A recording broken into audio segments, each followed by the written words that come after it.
Season 2 episode 6 of The Pitt has just been released, and this was the episode that really leaned into the sad part of the job that many of them experience. Following the cliffhanger last week with Louie taking a turn and fighting for his life, this episode picked up immediately after that and showed that in the blink of an eye, everything can just change. With the chaos of Westbridge hitting the Pitt, Dr. Santos' lack of effort starting to cut through, and us also being shown that everybody that steps through that door deserves the same level of care whether they're a prisoner or not.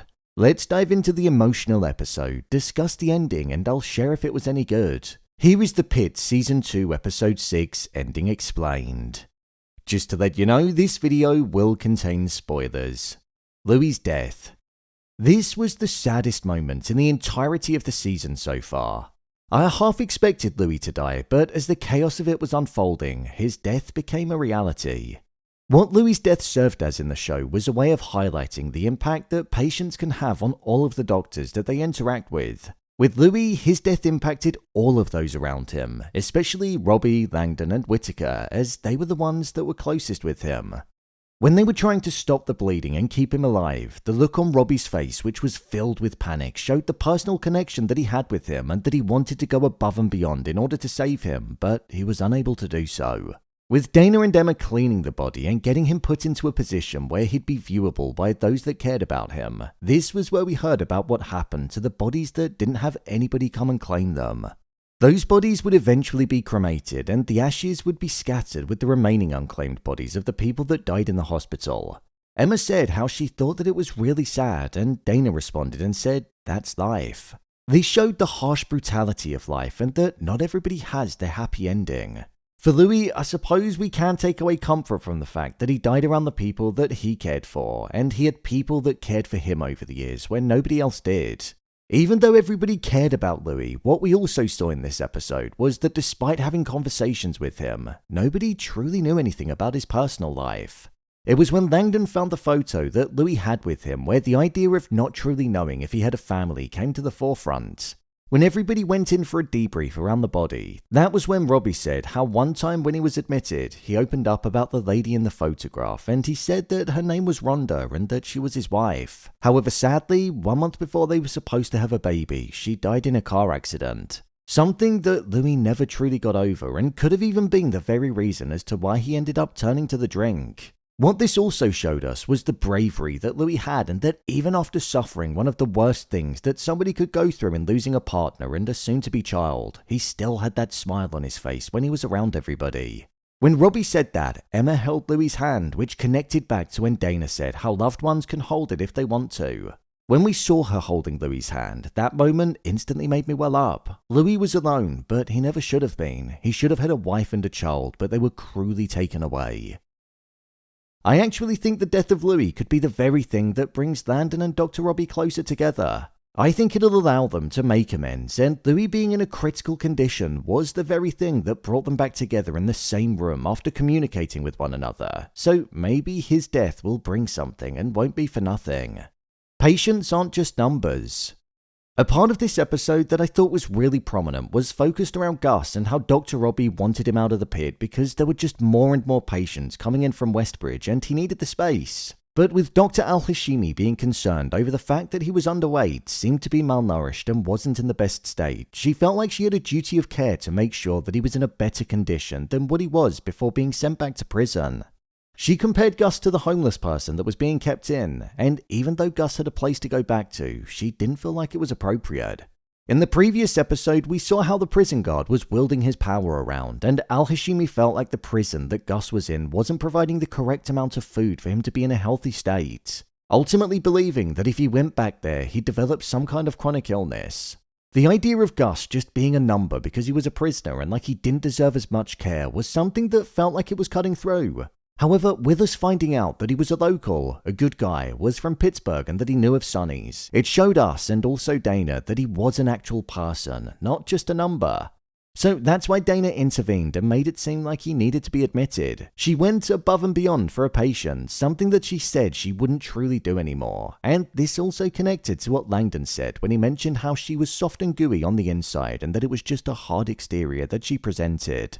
Dr. Santos is becoming unlikable. Dr. Santos and Ogilvy are the two characters that I'm finding the most frustrating in this season of the show. I know Dr. Santos' character is showing symptoms of burnout and being overworked, but her attitude is something that's just becoming infuriating to watch. The moment where I thought it was just too much was when Whittaker was literally speaking about Louie and how he was upset, and she just sat there yawning. Also, pair that with the fact that she was doing her charting with Dr. Al-Hashimi's tool, didn't proofread it despite being told to, and then sending it across with errors. She just didn't seem to care in the slightest. I'm kind of glad that her plans got cancelled because all she'd done was show a lack of focus and care for the patients that she's got in front of her. Ogilvy has also been a character that's like that in this season, and the lack of sensitivity that he had when he told Whittaker what happened to Louie and the way that he said that it was no surprise because he was an alcoholic spoke volumes to the fact that he was new to the Pit and that he didn't have a connection with him. Ogilvy is another character that's just frustrating to watch, and I do think I dislike him more than Dr. Santos, but I think Santos will have some form of redemption before the end of the season. She just needs to get her head back in the game a bit. Ogilvy is just a bit of a selfish individual down to the core. Roxy. Roxy's story is one that's sad to watch, but it feels so grounded in what people actually go through. Roxy was slowly dying, and the shot where she was being given all of her medication, being told what to do, it just had this overwhelming sense of immersion to it, where it almost felt like she'd had enough. She also felt like she was a burden to her husband of 20 years, because he wasn't only taking care of her, but he was taking care of the house and also their kids. She felt like she'd quite literally watched the spark leave his eyes. However, as we saw, Paul didn't mind doing it because he was doing it all out of love. What he was doing was nothing compared to the fact that she was quite literally fighting for her life, and it showed us exactly what true love actually is. Dr. McKay could tell that something was going on with Roxy because of the way that the camera kept cutting to her, and by the end of the episode, we saw that Roxy had decided that she wanted to stay in the hospital. Even the idea of being transferred into the ambulance was something that she couldn't bring herself to do. There was going to be a load of changes that were going to be taking place at home, and in her mind, it probably wasn't going to feel like a home anymore. She didn't want to feel like a burden, and I think she knew that she was probably going to be cared for in the best place possible with professionals around her, rather than her husband working himself to a point where he would have probably ended up unwell. This story showed the true lengths that people that truly love each other are willing to go to in order to make sure that the person that they care about is comfortable. But also how the person that is sick doesn't necessarily enjoy watching the spark that leaves their partner's eyes as they are slowly losing their life.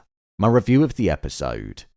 I thought this was a really good episode of the season. I'd probably say that it was my favourite of the 6 that we've had in season 2 because it literally made me well up at the end.